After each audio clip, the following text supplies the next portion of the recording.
இந்த முன்மொழிவுக்கு இரு தரப்பினரும் ஒப்புக்கொண்டால் யுத்தம் உடனடியாக முடிவுக்கு வரும். இந்த பேச்சுவார்த்தைகளில் காசா தொடர்பான 20 அம்ச திட்டம் ஒன்று வெளியிடப்பட்டிருக்கிறது. ஒரு சமாதானம் வந்தால் ரெண்டு தரப்பு சண்டை பிடிச்சிக்கிறாங்கன்னா சமாதானம் எப்படி வரணும்?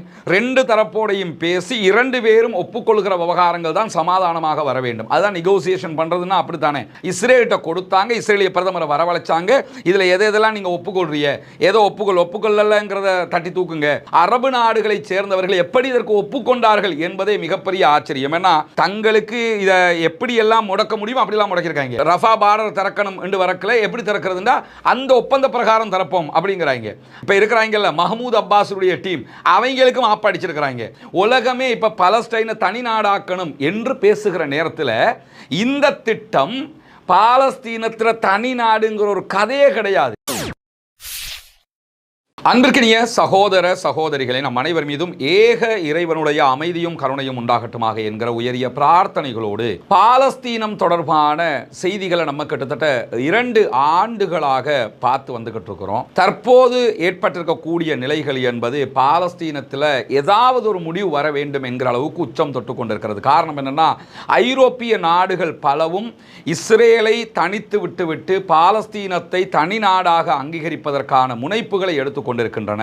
குறிப்பாக ஐரோப்பிய நாடுகளில் வாழக்கூடிய மக்கள் பெரும்பாலும் இஸ்ரேல் என்றால் யாரு, இஸ்ரேலியர்கள் என்றால் எப்படிப்பட்டவர்கள், பாலஸ்தீனம் என்றால் என்ன, பாலஸ்தீனத்தில் இருக்கக்கூடிய மக்கள் உண்மையில் யார், பாலஸ்தீனத்தினுடைய நிலப்பரப்பு என்ன என்கிற எல்லா உண்மைகளையுமே தற்போது உலகம் தெரிந்து கொண்டு விட்டது. காரணம் என்னன்னா, இத்தனை ஆண்டுகளாக இஸ்ரேலியர்கள் அப்பாவிகள், பாலஸ்தீனியர்கள் தான் முழு பாவத்தையும் செய்கிறார்கள், குற்றத்தையும் செய்கிறார்கள், பாலஸ்தீனியர்கள் இஸ்ரேலியர்களை அழிக்க பார்க்கிறார்கள் என்கிற ஒரு பிம்பம் உலக அளவிலே உண்டாக்கப்பட்டிருந்தது. ஆனால் உண்மையான நிலை பாலஸ்தீனம் என்கிற ஒரு நாட்டுக்குள்ளதான் இஸ்ரேல் என்கிற ஒரு நாடே உருவாக்கப்பட்டிருக்கிறது என்பது இதுவெல்லாம் இன்றைக்கு பட்டி தொட்டி எல்லாம் இளைஞர்கள், சிறுவர்கள், கல்லூரி மாணவர்கள் வரைக்கும் தெரிந்த ஒரு விவகாரமாக இந்த 2 ஆண்டுகள் போதுமான பாடத்தை உலக மக்களுக்கு கற்றுக் கொடுத்து விட்டது. எனவே இனியும் இஸ்ரேலால் உலகத்தை ஏமாற்ற முடியாது, அமெரிக்காவால் அரபு நாட்டு தலைவர்களை ஏமாற்ற முடியும், மக்களை ஏமாற்ற முடியாது என்கிற ஒரு நிலை ஏற்பட்டிருக்கக்கூடிய நேரத்தில் இந்த யுத்தத்தை முடிக்க முடியாமல் இஸ்ரேலும் அமெரிக்காவும் திண்டாடி கொண்டிருக்கிறது என்பது உலகத்திற்கே தெரியும். ஏன்னா இந்த யுத்தத்தை ஒட்டி சர்வதேச மட்டத்தில் சர்வ நாசம் உருவாகி கொண்டிருக்கிறது.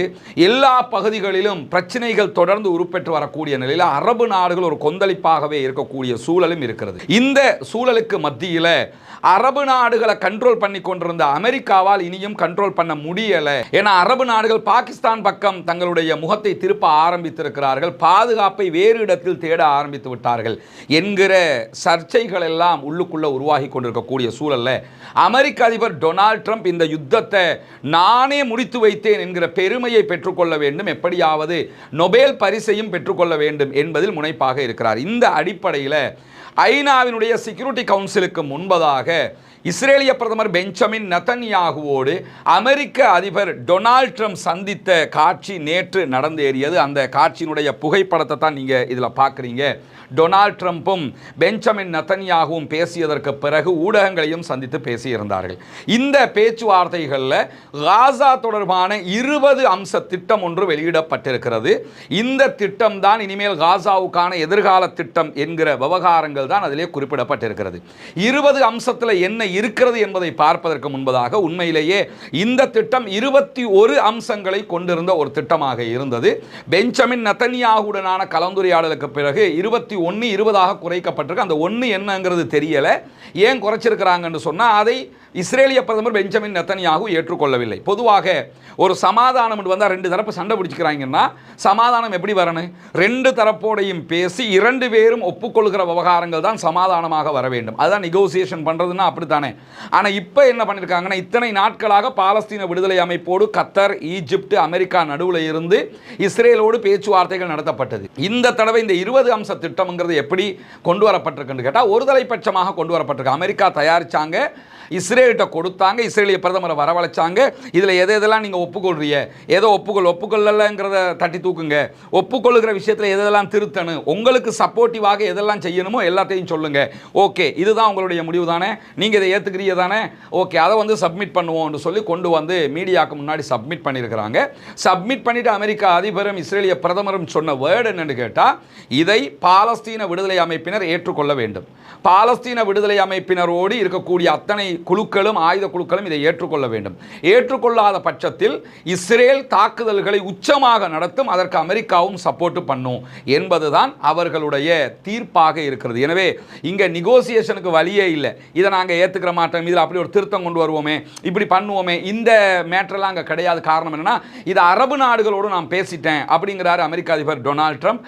அரபு நாடுகளை சேர்ந்தவர்கள் எப்படி இதற்கு ஒப்புக்கொண்டார்கள் என்பதே மிகப்பெரிய ஆச்சரியம். ஏன்னா உலகமே இப்ப பலஸ்தீனை தனி நாடாக்கணும் என்று பேசுகிற நேரத்தில் இந்த திட்டம் பாலஸ்தீனத்தில் தனி நாடுங்கிற ஒரு கதையே கிடையாது, நிரந்தர யுத்த நிறுத்தம்ங்கிற ஒரு வேர்டே கிடையாது, பாலஸ்தீனத்துக்கு எதிர்காலம் என்னங்கிற கேள்விக்கு பதிலே கிடையாது. என்னன்னா தற்காலிகமாக இப்படி இருக்கும்ட்டு ஒட்டுமொத்தமாக என்ன கொண்டு வந்துட்டாங்கன்னு கேட்டால், அந்த அமெரிக்க அதிபராக டொனால்ட் ட்ரம்ப் வந்ததுக்கு பிறகு சொன்னார்ல, நீங்கள் உடனடியாக யுத்த நிறுத்தத்துக்கு வரலன்னு சொன்னால் காசாவை நரகமாக்குவேன், ரிவியரான்ற ஒரு திட்டத்தை கொண்டு வந்து காசாவை முழுவதும் அமெரிக்கா கண்ட்ரோலுக்கு கொண்டு வரும்னு அதை கொண்டு வந்திருக்கிறார். வெளிப்படையாகவே இந்த 20 அம்ச திட்டத்தில் என்ன சொல்லிட்டாங்க கேட்டால், காசாவை ஆளுவது அமெரிக்கா தான், காசாவை ஆளுவதற்கு துணையாக அரபு நாடுகளுடைய படைகளை உள்ள நாங்கள் கொண்டு வந்து வைப்போம், அதற்கு தலைவராக பிரிட்டிஷனுடைய முன்னாள் பிரதமர் டானி பிளேயரை நியமிப்போம், இந்த எல்லாவற்றையும் அமெரிக்க அதிபர் நேரடியாக கண்காணிப்பார். மொத்தத்தில் அமெரிக்காவினுடைய ஒரு காலனியாக, ஒரு கொலனியாக இது மாற்றப்பட்டிருக்கிறது என்பதுதான் யதார்த்தமான உண்மையாக இருக்கு. இந்த நிலையில் என்னவெல்லாம் சொல்லப்பட்டிருக்கிறது இந்த 20 அம்ச திட்டத்தில்ங்கிறத மிக மிக சீக்கிரமாக சுருக்கமாக நம்ம பார்த்துடலாம். அதை பார்த்தாலே உங்களுக்கு புரிஞ்சிடும் இது எந்த ஒரு பலனுமற்ற பாலஸ்தீன மக்களுக்கு எந்த நலவுமற்ற ஒரு திட்டம் என்பதை. எப்படி அரபு நாடுகள் இதை ஒப்புக்கொண்டார்கள் என்கிற கேள்விகள் தான் நமக்குள் எழும். முதலாவதாக அவங்க கொண்டு வந்திருக்கக்கூடிய திட்டத்தில் இஸ்ரேலிய பிரதமர் பெஞ்சமின் நெதன்யாகு இந்த திட்டத்தை ஏற்றுக்கொண்டிருக்கிறார். பாலஸ்தீன விடுதலை அமைப்பினுடைய அதிகாரியாக செயல்படக்கூடிய மஹமூத் மர்தாவி அவர்கள், இது எங்களுக்கு எழுத்திலே இன்னும் கிடைக்கவில்லை, கிடைத்ததற்கு பிறகு இதை பற்றி ஆராய்வு செய்வதற்கு நாங்கள் தயாராக இருக்கிறோம் என்று சொல்லியிருக்கிறார்கள். எனவே பாலஸ்தீன் விடுதலை அமைப்பு இது தொடர்பான எந்த விவகாரங்களையும் இன்னும் வெளியிடவில்லை. இப்படியான ஒரு சூழல்ல காசாவில் இஸ்ரேலுடைய இனப்படுகொலையை முடிவுக்கு கொண்டு வருவதற்காக ட்ரம்பினுடைய 20 அம்ச திட்டம் இதுதான் என்று அவர்கள் மொத்தமாக வெளியிட்டிருக்கிறார்கள். அந்த 20 அம்ச திட்டங்கள்ல காசா அதனுடைய அண்டை நாடுகளுக்கு அச்சுறுத்தலாக இல்லாத ஒரு தீவிர பயங்கரவாதம் இல்லாத மண்டலமாக செயல்படும் என்று சொல்லியிருக்கிறார்கள். காசா இனிமே எப்படி செயல்படும் என்று கேட்டால், தீவிரவாதமற்ற பயங்கரவாதமற்ற அண்டை நாடுகளுக்கு எந்த தொந்தரவும் இல்லாத பகுதியாக செயல்படும். அப்படின்னா காசாவில் இருக்குதுங்கிறாங்க, தண்ட மண்ணுக்காக போராடுகிறார்கள், தங்களுடைய நாட்டை மீட்டெடுக்க போராடுகிறார், இது எங்க தேசம், எங்க தேசத்தை விட்டுட்டு போங்கடாங்கிறாங்க. அந்த மக்களை தீவிரவாதி என்று பகிரங்கமாக இந்த ஆவணம் சொல்கிறது. அரபு நாட்டு மாங்காய்கள் எல்லாம் சேர்ந்து இதை ஒப்புக்கொண்டிருக்கிறார்கள் என்பதுதான் மிகப்பெரிய கவலை. உலகம் முழுவதுமே யார் பயங்கரவாதி, யார் தீவிரவாதி, யார் ஆயுத வியாபாரிங்கிறதெல்லாம் உலகமே தெரிஞ்சிருச்சுங்க. தெரிஞ்சதுக்கு பிறகு என்ன பண்றாங்கன்னு கேட்டா, இப்படி ஒரு திட்டத்தை கொண்டு வந்து வைத்து பாலஸ்தீன மக்களை தீவிரவாதிகளாக பயங்கரவாதிகளாக சித்தரிக்கிற ஆவணமாக இது இருக்கிறது. இதனை எப்படி அரபு நாடுகள் ஏற்றுக்கொள்ளலாம் என்கிற கேள்விகள் நமக்குள் எழுகிறது. இப்படியான சூழல்ல இந்த முன்மொழிவுக்கு இரு தரப்பினரும் ஒப்புக்கொண்டால் யுத்தம் உடனடியாக முடிவுக்கு வரும் என்று சொல்லியிருக்கிறார்கள். பெஞ்சமின் நெதன்யாகு ஒப்புக்கொண்டுட்டாராம். இப்ப பாலஸ்தீன் விடுதலை அமைப்பு ஒப்புக்கொண்டுட்டா யுத்தம் முடிவுக்கு வரும். ஒப்புக்கொள்ளலன்னா இதை ஒப்புக்கொள்கிற விதமாகவே இது இல்லை. ஒப்புக்கொள்ளலன்னா நீங்கள் தான் ஏற்றுக்கொள்ளவில்லை, ஆனால் யுத்தம் தொடர்கிறது என்று மீண்டும் யுத்தத்தை தொடர்வதற்கு ஆதரவு திரட்டுவதற்காக இந்த திட்டத்தை கொண்டு வந்திருக்கிறார்கள். அதுல இருக்கக்கூடிய இன்னொரு விவகாரம் என்னன்னா, பணைய கைதிகளை விடுவிப்பதற்கு தயாராகுவதற்கு இஸ்ரேலிய படைகள் ஒப்புக்கொண்ட வரிசையில் பின்வாங்கும். இந்த திட்டத்துக்கு ஒப்புக்கொண்டுட்டாங்கன்னு சொல்லி சொன்னா இஸ்ரேலிய ராணுவம் ஒரு எல்லைக்கு பின்வாங்குவாங்க. அந்த கேப்புக்குள்ள பணைய கைதிகள் விடுதலை செய்யப்பட வேண்டும். இந்த மாதிரியான காலகட்டத்தில் வான்வழி பீரங்கி தாக்குதல் உட்பட அனைத்து ராணுவ நடவடிக்கைகளும் நிறுத்தப்படும். ஒரு 3 நாட்களுக்கு நிறுத்தப்படும். இந்த 3 நாட்களுக்குள்ள பணைய கைதிகள் விடுதலை செய்யப்பட்டனும். அதுக்கு பிறகுதான் அவங்க டோட்டலா நிறுத்துறதா இல்லையாங்கிறதையே முடிவெடுப்பாங்களாம். அதை தாண்டி முழுமையாக இஸ்ரேலிய ஆக்கிரமிப்பு ராணுவம் காசாவை விட்டு வெளியேறுவதற்கு சில நிபந்தனைகள் இருக்கிற, அந்த நிபந்தனைகள் பூர்த்தி செய்யப்படுகிற டைம்ல எல்லாம் அவங்க வெளியேறிடுவாங்க. எனவே உடனடியாக எல்லாம் வெளியேற மாட்டாங்கிறத தெளிவா சொல்லிட்டாங்க. அதற்கு அடுத்ததாக 72 மணி நேரங்களுக்குள்ளாக உயிரோடு இருக்கிற அதே போன்று இறந்த பணைய கைதிகள் அத்தனை பேரும் திருப்பி அனுப்பப்பட வேண்டும் என்பதும் இதிலே இருக்கக்கூடிய நிபந்தனை. அதே போன்று அனைத்து பணைய கைதிகளும் விடுவிக்கப்பட்டதற்கு பிறகு இஸ்ரேல் 250 ஆயுள் தண்டனை கைதிகளை விடுதலை செய்யும். இதுவரைக்கும் ஆயுள் தண்டனை கைது வச்சிருக்கிறாங்க. அதில் 250 பேரை தான் இஸ்ரேல் விடுதலை பண்ணுவாங்க. இதுக்கு முன்னாடி ஒருத்தருக்கு இத்தனை ஆயிரம் பேர் அளவுக்கு விடுதலை பண்ணாங்க. அதெல்லாம் இப்போ கிடையாது.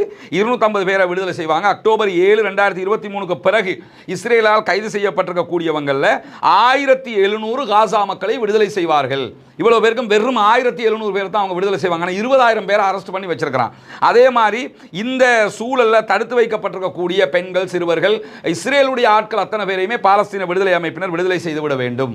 அதே போன்று இஸ்ரேல் காசாவில் இருக்கக்கூடிய காசாவில் கொன்ற 15 பேருடைய உடல்களை ஒப்படைப்பார்கள் என்று சொல்லப்படுகிறது. இந்த 15 பேர் யாரு?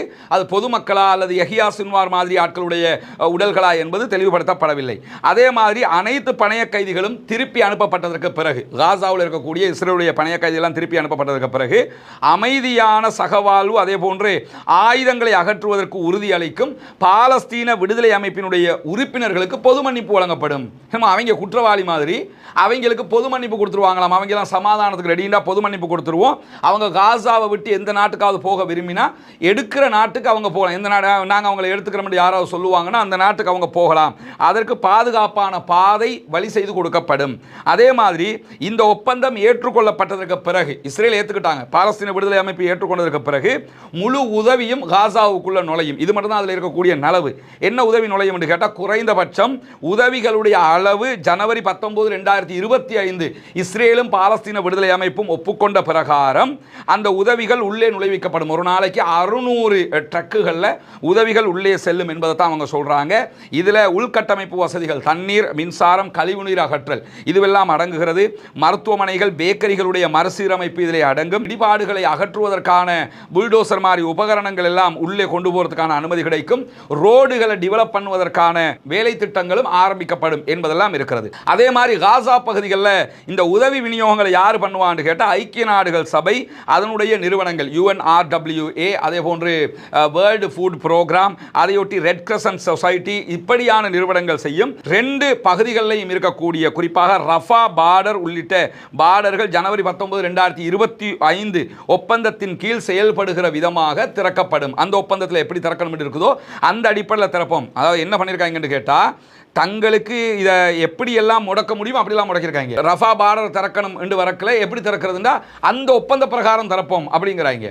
காசாவுக்குள்ள உணவுகள் எவ்வளவு கொடுக்கறதுனா அந்த ஒப்பந்தத்தில் 600 ட்ரக் இருக்குது, அந்த மாதிரி கொடுப்போம். அதுக்கு மட்டும் அந்த ஒப்பந்தத்தை எடுக்கிறாங்க. வேற எதுக்குமே அந்த ஒப்பந்தத்தை தொழுகிறாங்க இல்லைங்கிறதையும் நம்ம புரிஞ்சுக்கிற அதே நேரத்தில், காசாவில் இருக்கக்கூடிய மக்களுக்கு தேவையான நகராட்சி உள்ளிட்ட வேலைகளை செய்வதற்காக ஒரு தொழில்நுட்ப குழு அமைக்கப்படும். அரசியலற்ற பாலஸ்தீன குழுவினுடைய தற்கால இடைக்கால நிர்வாகத்தின் கீழ் இது நிர்வகிக்கப்படும் என்று சொல்லி அவங்க போட்டிருக்கிறாங்க. இந்த குழு தகுதி வாய்ந்த பாலஸ்தீனர்கள், அதே போன்று சர்வதேச நிபுணர்களை கொண்டிருக்கும் அப்படிங்கிறாங்க. அதுக்கு மேலதிகமாக என்ன பேர் சொல்றாங்கன்னா, அமைதி வாரியம் என்கிற ஒரு இடைக்கால குழுவாக இது செயல்படும். இதை நேரடியாக அமெரிக்க அதிபர் டொனால்ட் ட்ரம்பே கண்காணிப்பார். அமெரிக்கா தான் மொத்தம்ங்கிறத தெளிவாக சொல்லியிருக்கிறாங்க. முன்னாள் பிரதமர், பிரித்தானியாவுடைய முன்னாள் பிரதமர் டானி பிளேயர் உட்பட பிற உறுப்பினர்கள், அதே போன்று அரச தலைவர்கள் இதிலே இணைத்துக் கொள்ளப்படுவார்கள்.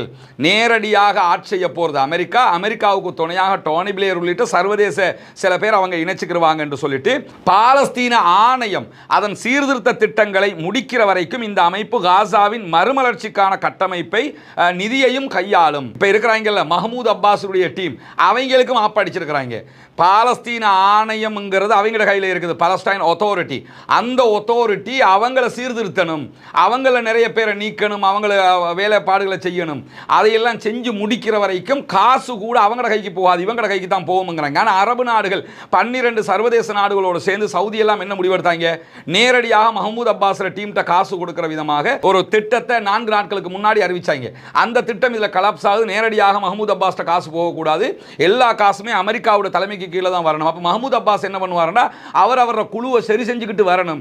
அதை சரி செஞ்சுட்டு வந்தா, எப்போ நீங்கள் சரி செஞ்சுக்கிட்டு வாரீங்களோ அதுக்கப்புறம் நாங்கள் முடிவெடுத்து தேவைண்டா உங்களோட கையில் தருவோம், இல்லைன்னா நாங்கள் தான் இதை ஆட்சி செய்வோம் அப்படிங்கிறத தெளிவாக சொல்லியிருக்கிறாங்க. எனவே முனாஃபிக்குத்தனமாக, நிஃபாக்குத்தனமாக உள்ளுக்குள்ளே இருக்கக்கூடிய போராடக்கூடிய சகோதரர்களை காட்டி கொடுத்து கொண்டு தெரிஞ்ச மஹமூத் அப்பாஸுக்கும் இந்த திட்டம் ஆப்படித்திருக்கிறது. அந்த திட்டம் மிகப்பெரியதொரு எதிர்ப்பை வலுக்க செய்திருக்கிறது என்பதையும் நம்ம புரிந்து கொள்ள முடிகிறது. அதே நேரத்தில் மத்திய கிழக்கில் செழிப்பான நவீன அதிசய நகரங்களை உருவாக்கக்கூடிய உதவி நிபுணர்களுடைய குழுவை கூட்டி என்ன பண்ணுவோம் என்று சொன்னால், காசாவை மீண்டும் கட்டி எழுப்புவோம். எப்படி ஆசை வார்த்தைகள், காசாவை நாங்கள் மத்திய கிழக்கு எப்படி வளர்த்தெடுத்தோமோ அது மாதிரி காசாவை கட்டி எழுப்புவோம், அதே மாதிரி ஒரு ட்ரம்ப் பொருளாதார மேம்பாட்டு மண்டலம் என்றொன்றை உருவாக்கும், எல்லாம் ட்ரம்ப், எல்லாமே அமெரிக்கா. அதே மாதிரி பல முதலீட்டு திட்டங்களை உள்ள நாங்கள் கொண்டு வருவோம், நிறைய காசாவை வந்து சுற்றுலா தலம்ங்கிற அளவுக்கு அதை நாங்கள் உற்சாகப்படுத்தி மேலே கொண்டு வருவோம், வேலை வாய்ப்புகளை உருவாக்குவோம் என்று சொல்லி காசாவினுடைய மக்களுக்கு ஆசை காட்டுகிற விதமாக இந்த மாதிரி திட்டங்களையும் அவங்க கொண்டு வந்திருக்கிறாங்க அந்த 20 அம்ச தீர்மானத்துக்குள்ள. அதை தாண்டி என்ன சொல்றாங்கன்னு கேட்டா, யாரும் காசாவை விட்டு வெளியேற நிர்பந்திக்கப்பட மாட்டாங்க, நீங்களாம் காசா விட்டு போகணும்னு நாங்கள் சொல்ல மாட்டோம். அப்படி யாராவது விரும்பினாங்கன்னு சொன்னால் அவங்க தாராளமாக போயிட்டு திரும்பவும் காசாவுக்குள்ளே வர நினைச்சாங்கன்னாலும் திரும்பவும் காசாவுக்குள்ளே வரலாம். மக்கள் வந்து காசாவில் வாழணும் என்று சொல்லி நாங்கள் ஊக்குவிப்போம். என்னடா ஆச்சரியமாக இருக்குது, காசா விட்டு துரத்தணும், காசாவை கைப்பற்றணும்னு இருக்கிறவங்க என்ன சொல்கிறாங்கன்னா, காசா விட்டு நீங்கள் போயிடக்கூடாது, நீங்கள் வாழுறதுக்கு நாங்கள் உங்களுக்கு உற்சாகம் தருவோம், நீங்கள் காசாவில் வாழணும் என்று சொல்லிட்டு சிறந்த ஒரு காசாவை நம்ம உருவாக்கணுமா இல்லையா என்றெல்லாம் அதில் எழுதியிருக்கிறாங்க. அதே மாதிரி பாலஸ்தீன விடுதலை அமைப்பு அதனுடைய பிற பிரிவுகள் அத்தனையும் சேர்ந்து காசாவுடைய நிர்வாகத்தில் நேரடியாகவோ மறைமுகமாகவோ எந்த வடிவத்திலும் எந்த பங்கையும் கொண்டிருக்கக்கூடாது, இதை அத்தனை பேரும் ஒப்புக்கொள்ளணுங்கிறாங்க. பெஞ்சமின் நெத்தனியாகு அவருக்கு தேவையாதானே, பாலஸ்தீன விடுதலை அமைப்பை அழிக்க முடியலை, அவங்கள ஆட்சியிலிருந்து நீக்க முடியலை, பணைய கைதிகளை மீட்டெடுக்க முடியலை. இப்போ இந்த திட்டத்தில் எல்லாமே கரெக்டாக இருக்குது, அவருக்கு அதனால தான் ஒப்புக்கொண்டிருக்காரு. பாலஸ்தீன விடுதலை அமைப்பு எந்த வடிவத்திலும் ஆட்சியில் பங்கெடுக்கக்கூடாது, சுரங்கப்பாதைகள் அதே போன்ற ஆயுத உற்பத்தி வசதிகள் உட்பட அனைத்து இராணுவ பயங்கரவாத தாக்குதல் உட்கட்டமைப்புகள் அத்தனையுமே அழிக்கப்படும். காசாவில் இருக்கிற சுரங்கப்பாதைகளை யுத்தத்தால் அழிக்க முடியலை. இந்த ஒப்பந்தத்தை போட்டு என்ன பண்ணுவாங்களாம், திரும்ப இராணுவத்தை இறக்கி காசாவில் இருக்கிற சுரங்கப்பாதைகளை அழிப்பாங்க, ஆயுதங்களை அழிப்பாங்க, எல்லாத்தையும் அவங்க பண்ணிடுவாங்க. அதே மாதிரி இது மீண்டும் கட்டுவதற்கு எக்காலத்திலும் அனுமதியும் கொடுக்கப்படாது, சுரங்கப்பாதைலாம் அழிச்சிருவோம், திரும்ப அதை கட்டுறதை நினைச்சியும் பார்க்கக்கூடாதுன்னு சொல்லிட்டு சுயாதீன கண்காணிப்பாளர்களுடைய மேற்பார்வையின் கீழ் தான் இராணுவ மயமாக்கல் செயல் திட்டம் நடைபெறும். சுயாதீன கண்காணிப்பு குழு ஒன்று போட்டு சர்வதேச அளவில் அரபு நாடுகள்கிட்ட இருந்து இராணுவத்தை எடுத்து இதை இராணுவ மயமாக்குவோம் நாங்க அப்படின்னு சொல்றாங்க. பாலஸ்தீன விடுதலை அமைப்பு அதே போன்று அவர்களோடு இருக்கக்கூடிய மற்ற பிரிவுகள் தங்களுடைய கடமைகளை நிறைவேற்றவும், புதிய காசா அதனுடைய அண்டை நாடுகளுக்கும் அதனுடைய மக்களுக்கும் எந்த தொந்தரவாகவும் இருக்காது என்று பிராந்திய நாடுகளால் உத்தரவாதம் அளிக்கப்படும். அரபு நாடு எல்லாம் சேர்ந்து என்ன சொல்லணுமான்னு கேட்டா, பலஸ்டைன் ராணுவம் வந்து அவங்களோட வெப்பனை அழிச்சிருவாங்க, மாதிரி பங்கரை எல்லாம் அழிச்சிருவாங்க, உள்நாட்டில் இருக்க விரும்பினா ஏதோ டம்மி மாதிரி இருந்துட்டு போவாங்க, இல்லைன்னா வெளிநாட்டுக்கு ஓடி போயிடுவாங்க என்று சொல்லி அரபு நாடுகள் உத்தரவாதம் தரணும். மொத்தத்தில் இஸ்ரேலை காப்பாற்றுறதுக்கான திட்டம் இது. அரபு நாடுகளுடைய தலையில் மிளகாவுக்கு பதிலாக இன்னும் நிறைய விஷயங்களை சேர்த்து அரைச்சிருக்கிறாங்கிறது தெளிவாக தெரியுது. அதை தாண்டி என்ன சொல்கிறாங்கன்னு கேட்டால், காசாவில் உடனடியாக நிலைநிறுத்துவதற்காக சர்வதேச நிலைப்படுத்தல் படை ISF என்கிற ஒரு படை உருவாக்கப்படும். இது அரபு நாடுகளுடைய படையை சேர்த்து உருவாக்குற படை. இந்த படை வந்து என்ன செய்யும்னா, காசாவில் இருக்கக்கூடிய இளைஞர்கள் கொஞ்சம் பேர் எடுத்து காசாவுக்கு பாதுகாப்பு படைன்னு சொல்லி ஒன்றை உருவாக்குவாங்க.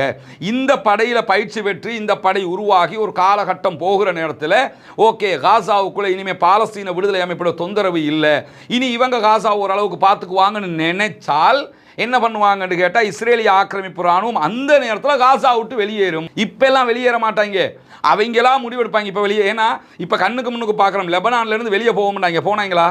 லெபனானில் அதே இடத்துல தான் நிற்கிறாங்க, வெளியே போகவே இல்லை. அதே மாதிரி இப்போ என்ன சொல்கிறாங்கன்னு கேட்டால், என்னைக்காவது இஸ்ரேல் ஓகே இனிமேல் நமக்கு எந்த தொந்தரவும் கிடையாது அப்படின்னு நினச்சாங்கன்னு கேட்டால் நாங்கள் வெளியே போவோம். அது வரைக்கும் இந்த ISF அங்கே இருக்கும், இஸ்ரேல் இராணுவம் அங்கே இருக்கும், மொத்தத்தில் இராணுவம் தான் காசாவுக்குள்ளே இருக்கும் என்பதை மிக தெளிவாக இந்த 20 அம்ச தீர்மானத்துக்குள்ளே கொண்டு வந்திருக்கிறவங்க மேலதிகமாக என்ன சொல்கிறாங்கன்னு கேட்டால், இந்த முடிவுகளை பாலஸ்தீன விடுதலை அமைப்பு ஏற்றுக்கொள்ளாவிட்டால் அல்லது தாமதப்படுத்தினால் உடனடியாக IDF இருந்து ISF-க்கு ஒப்படைக்கப்பட்ட பகுதிகளில் மாத்திரம் உதவி நடவடிக்கைகள் தொடரும். IDF அதாவது இஸ்ரேலிய டிஃபென்ஸ் ஃபோர்ஸஸ் சொல்லிருப்பாங்கல்ல, இந்த பகுதியெல்லாம் நாங்கள் கண்ட்ரோல் பண்ணியிருக்கோம்னு, அந்த பகுதிகளுக்கு மட்டும் உணவு அது மாதிரி ஐட்டங்களை நாங்கள் கொடுப்போம். மற்ற பகுதிகளில் நாங்கள் வந்து மொத்தமாக இராணுவத்தை இறக்கி பாலஸ்தீன விடுதலை அமைப்புக்கு எதிரான சண்டைகள் தொடரும். இதனுடைய தொடர்ச்சி அப்படியே போய்கிட்டு இருக்கும் போது பாலஸ்தீன சுய நிர்ணய உரிமை அதே போன்று பாலஸ்தீன தனிநாட்டுக்கான நம்பகமான பாதைகளுடைய நிலைகள் சரியாக்கப்பட்டால் அப்படியே போய்கிட்டு இருக்கும், வருஷக்கணக்காக ஓடிக்கிட்டு இருக்குது.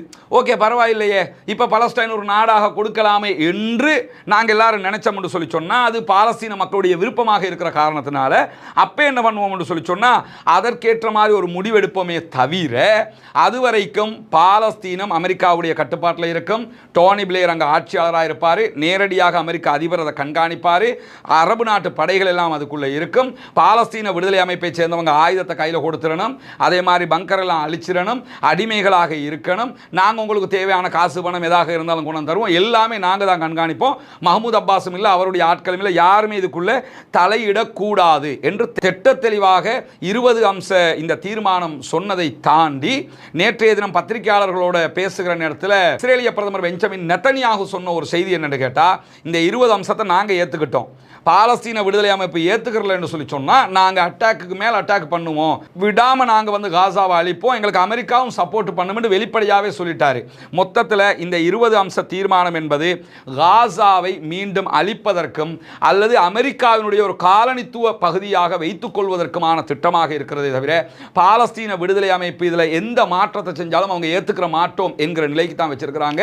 எந்த மாற்றத்தை செஞ்சாலும் ஏற்றுக்கிற மாட்டோம் என்று சொல்லிட்டு நாங்கள் ரெடியாக இருந்தோம், பாலஸ்டைன் ஃபோர்ஸஸ் தான் இதுக்கு ரெடி இல்லை. எனவே பாலஸ்தீன விடுதலை அமைப்பினுடைய பிழைகளால் தான் இவ்வளவு பிரச்சனையும் நடக்குது, நாங்களாம் ரொம்ப நல்லவங்க என்று காட்டுவதற்கான ஒரு முயற்சியை பண்ணியிருக்கிறாங்க. இதனால் பாலஸ்தீனத்துக்கு எந்த நலவும் இல்லை, அரபு நாடுகளுக்கு என்ன நலவு இருக்குதுன்னு கேட்டால் பாலஸ்டைன் சண்டை ஏதோ ஒரு வகையில் முடிஞ்சிட்டா போதும்ங்கிற அளவில் அவங்க இருக்கிறாங்க. வேறு எந்த லாபமும் இது கிடையாது. இதை ஒட்டித்தான் கத்தர் அதிபருக்கு கால் பண்ணி மன்னிப்பு கேட்குற மாதிரி கேட்டால் தான் இந்த வேலையில் அந்த ஆக்களை வச்சு செய்ய வைக்க முடியும். ஏன்னா கத்தர் அதிபர் சொன்னா தான் பாலஸ்டைன் ராணுவம் கொஞ்சம் கேட்பாங்க என்கிற அந்த மெத்தேடுகளில் தான் முழுவதுமாக இந்த காரியங்களை பார்த்திருக்கிறாங்க. அல்லாஹ்வை தவிர வேறு யாரும் பாலஸ்தீன மக்களுக்கு துணை இருக்க முடியாது. பாலஸ்தீன விடுதலை போராளிகள் அல்லாஹ்வை மாத்திரம் நம்பித்தான் இந்த களத்தில் இறங்கி இருக்கிறார்கள். எனவே அவர்களுடைய நாடு சுதந்திரம் பெற வேண்டும் என்பதுதான் அவர்களுடைய நோக்கம். அவர்கள் பயங்கரவாதிகள் அல்ல, தீவிரவாதிகள் அல்ல என்பது உலகத்திற்கே தெரியும். தங்களுடைய நாட்டுக்காக போராடக்கூடிய போராளிகளாகத்தான் அவர்கள் இருக்கிறார்கள். பயங்கரவாதத்தை அவர்கள் வெளிநாடுகளில் சென்று எங்கேயுமே பாலஸ்தீன விடுதலை அமைப்பினர் தாக்குதல் நடத்தியதாக எந்த வரலாறுகளும் இல்லை. அதனால தான் வெளிநாடுகளும் பாலஸ்தீன விடுதலை அமைப்பையும் பாலஸ்தீன மக்களையும் ஆதரிக்கக்கூடிய ஒரு நிலை இருக்கிறது. எனவே உண்மையான பயங்கரவாதம் செய்யக்கூடிய யாராக இருந்தாலும் அந்த பயங்கரவாதம் இல்லாதொழிக்கப்பட வேண்டும். பொதுமக்கள் நிம்மதியாக வாழ வேண்டும். யாரும் எந்த பொதுமக்களையும் எக்காரணம் கொண்டும் அழிக்கக்கூடாது. பொதுமக்களை அழிப்பதற்கு யாருக்கும் இந்த உலகத்திலே எந்த விதமான அனுமதியையும் யாரும் கொடுக்கவில்லை என்பது நமக்கு தெரியும். பயங்கரவாதம் அழிக்கப்பட்டு, தீவிரவாதம் அழிக்கப்பட்டு, பயங்கரவாதத்தை பேரை வைத்துக் கொண்டு ஆயுத விற்பனை செய்து கொண்டு பயங்கரவாதத்தை தூண்டக்கூடியவர்களும் இதை புரிந்து கொண்டு ஓரமாகிற வரைக்கும் உலகத்திலே நிம்மதி பிறக்காது. எனவே பாலஸ்தீனம் தனி நாடு என்கிற நிலை எடுத்து இந்த பாலஸ்தீனம் அந்த மக்களுக்குரிய இருந்தாங்க வச்சுக்கிறங்க என்று சொல்லி 1967களுக்கு முந்தைய காலகட்டத்தில் இருந்த அதே நிலப்பரப்போடு பாலஸ்தீனம் அந்த மக்களுக்கு ஒப்படைக்கப்பட்டாலே இந்த 20 அம்ச தீர்மானமும் தேவையில்லை, எந்த தீர்மானமும் தேவையில்லை.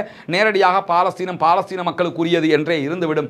அப்படியான ஒரு தீர்வு கொடுக்கும் போதுதான் பாலஸ்தீன விவகாரத்தில் உலகம் நிம்மதி அடையும் என்பதை நாம் புரிந்து கொள்ள வேண்டும். எனவே பாலஸ்தீன மக்களுக்காக தொடர்ந்து அல்லாஹ்விடத்திலே பிரார்த்தனை செய்யுங்கள், அல்லாஹ்விடத்திலே கையேந்துங்கள். அதே நேரத்தில் தீவிரவாதம் ஒழிய வேண்டும், பயங்கரவாதம் இல்லாதொழிக்கப்பட வேண்டும். இஸ்ரேலிய ஆக்கிரமிப்பு ராணுவத்தினுடைய பயங்கரவாத தாக்குதல்களும் அமெரிக்கா உள்ளிட்ட நாடுகளுடைய பயங்கரவாத தாக்குதல்களும் இல்லாதொழிக்கப்பட வேண்டும் என்கிற பிரார்த்தனையும் நம்ம அல்லாஹ்விடத்தில் முன்வைக்கிறார். அதே நேரம் பயங்கரவாதம் அற்ற, அனைவரும் நிம்மதியாக வாழக்கூடிய, ஆயுத கலாச்சாரங்கள் அற்ற, எந்த விதமான தீவிரவாதமும் அற்ற ஒரு நாடாக பாலஸ்தீனம் மட்டுமல்ல உலகம் முழுவதும் இருக்கக்கூடிய நாடுகளும் உருப்பட வேண்டும். ஆயுதங்களால் எந்த விதமான நன்மைகளும் கிடையாது. ஆயுத தாக்குதல்களால் நாம் ஒருபோதும் ஜெயிக்க முடியாது. ஜனநாயக ரீதியாக நாம் அமைதியை பேணுகிற போதுதான் அத்தனை பேரும் நிம்மதியாக வாழ முடியும். எனவே அமைதியை நேசிக்கக்கூடிய, ஜனநாயக ரீதியாக மக்களுக்கு மத்தியிலே சென்று நம்முடைய கருத்துக்களை முன்வைத்து அதனூடாக செய்திகளை கொண்டு போய் சேர்க்கக்கூடிய நிலைமைக்குண்டான இளைஞர்களையும் மக்களையும் தான் நாம் உருவாக்க வேண்டும். ஆயுதத்தை நம்பிய யாரையும் நாம் உருவாக்கக்கூடாது. மேற்கு நாடுகளுடைய ஆயுத விற்பனைக்காக மற்ற நாடுகள் தங்களை அழித்துக் கொள்வது என்பது ஏற்றுக்கொள்ள முடியாத ஒரு காரணமாக இருக்கிறது என்பதையும் நாம் புரிந்து கொள்ள வேண்டும். பயங்கரவாதம் தோற்று, தீவிரவாதம் தோற்று உலகம் அமைதி பெற அல்லாஹ்விடத்திலே பிரார்த்தனை செய்வோமாக. வாஹிர் தஅவானா அல்ஹம்துலில்லாஹி ரப்பில் ஆலமீன்.